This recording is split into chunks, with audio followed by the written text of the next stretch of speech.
10 Years to Save the World exhibition has started being displayed at Media City today. We went down to avoid the stormy weather and see what people think of the comic art. Did you enjoy the exhibition today? I don't know whether enjoy is the right word. It's a bit miserable, but for the right reasons. Like the most educated on climate issues, but a lot of it is stuff I already knew, so it's more affirming that, but it is still anger-inducing. I think I really liked that it put the onus on companies rather than people, because I think that's an issue with some of the conversations going on, is that it's kind of the people's issue rather than companies. I think there's obviously a massive personal role, but I think it can be quite depressing knowing that the choices that you make quite a small difference in the massive landscape of it. It's like, you know, cutting down on meat does help, but in the massive scheme of things, does it help that much? It's hard to know. Yeah.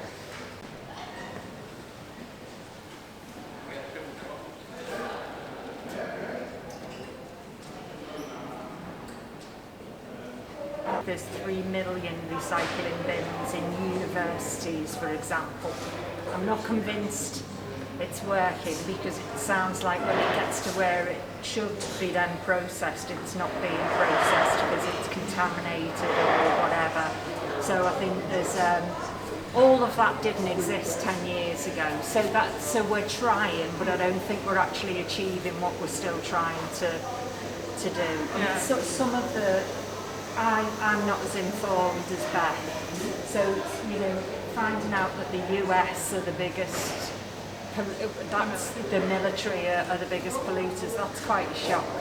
I didn't know that. The Shell and whatever, that doesn't surprise me, but US military, there is no happy ending, is there? So, Well, hopefully there is at some point. yeah, I've got a feeling neither of us will be here by then, love. But yeah, I've recently become vegetarian and I've started washing stuff before putting it in the recycling, because like you were saying, there was a program recently that said that one like contaminated piece of recycling can ruin the entire batch. They won't literally process a whole belt just because one thing is contaminated. There's a risk of everything being contaminated. Yeah, so I try to wash it, but it's hard to know if it is helping. Yeah. And when I was a student, because we were talking about this, one of my fellow students was a vegan and none of us knew what that meant. She spent her whole time, you know, we'd go, would you like a sweet? I can't have a sweet. It's got, really? I said, you know, that kind of thing. Yeah. And there wasn't much choice, and we certainly eat a hell of a lot more vegetarian-based foods now than we ever did. And it's nice. Whereas in the 80s, when I tried it, it was god awful. It was all dehydrated processed packets that you added water to, which was nice the first time, but after 4 days of eating it, you were a bit sick of it. So, you know, the choices now are massive. So we are making some differences. Electric cars sounded like something out of the space age. Yeah. Even 10 years ago, whereas now I've nearly been hit by 3 of them, because you can't hear them coming, can you?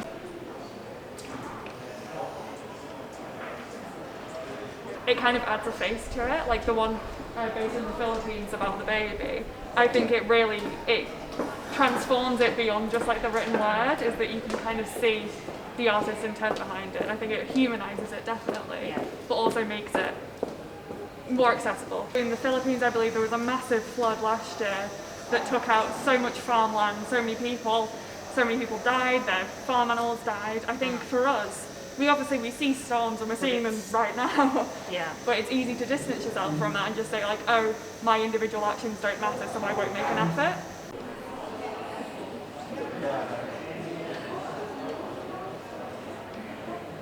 Have you enjoyed walking around the exhibition today? Yeah, very interesting.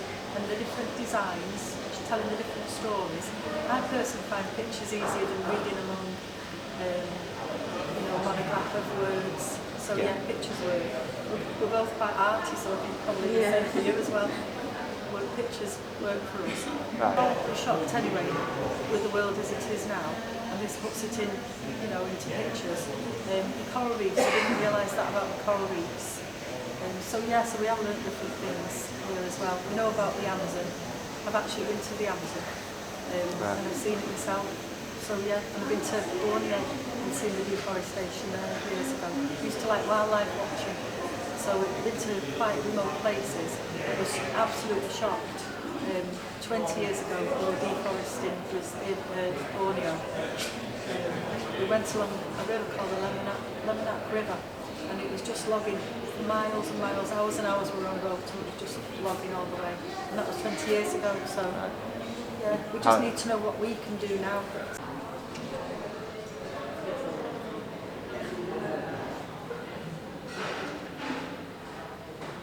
We're just one little voice. You can come and talk about it, but what is done about it.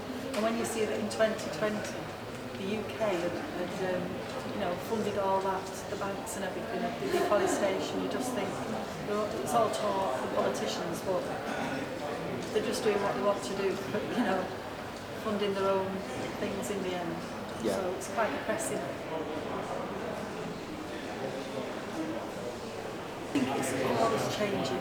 It's definitely, it seems the summers have been a bit longer, but wetter, seems wetter. But then again, it's always a lot wetter in the north.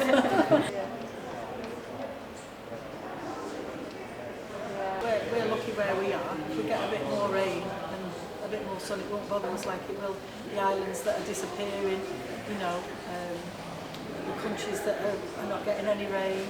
We're quite lucky in England so far. So I think because of that, you're a little bit, well, it's not awesome, that's people's attitudes. We have to help them now, because one day it will be also,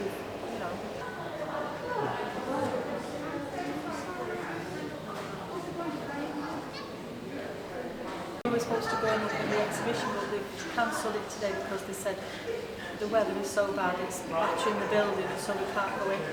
Right. So, you think in Manchester, we'd have a building that could do an exhibition that wouldn't get blown about. Yeah.